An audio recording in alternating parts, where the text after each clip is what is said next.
ഓം അമൃതേശ്വര്യൈ നമ. അമ്മ ധ്യാനിക്കാനിരിക്കുന്നു.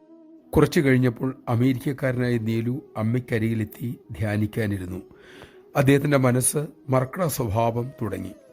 പെട്ടെന്ന് മനസ്സ് ഏകാഗ്രമായി.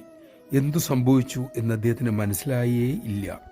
പിന്നീട് കണ്ണു തുറന്നപ്പോൾ സമയം ഏറെ കഴിഞ്ഞിരിക്കുന്നു. അമ്മ ധ്യാനത്തിൽ തന്നെ. അദ്ദേഹം വിശ്രമിക്കാനായി കുടിലേക്ക് പോയി. കുറച്ചു കഴിഞ്ഞ് അമ്മ അവിടെ വന്ന് ചോദിച്ചു, മോൻ്റെ ധ്യാനം എങ്ങനെയിരുന്നു? അദ്ദേഹം തനിക്ക് സംഭവിച്ച കാര്യങ്ങളെല്ലാം പറഞ്ഞു.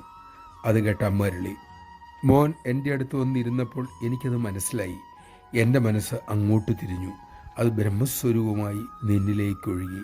അതാണ് മോന് കിട്ടിയ ഏകാഗ്രതയുടെ രഹസ്യം. നമഃശിവായ. അമ്മയുടെ തിരുസാന്നിധ്യം തന്നെ ഒരു സാധകനെ ഏത് നിലയിലേക്ക് വേണമെങ്കിലും ഉയർത്തും. അമ്മയുടെ സാമീപ്യം ഏറ്റവും നന്നായി ഉപയോഗിക്കാൻ നമുക്കാകട്ടെ. അതിനായി അമ്മയുടെ കൃപ നമ്മിൽ ഉണ്ടാകട്ടെ.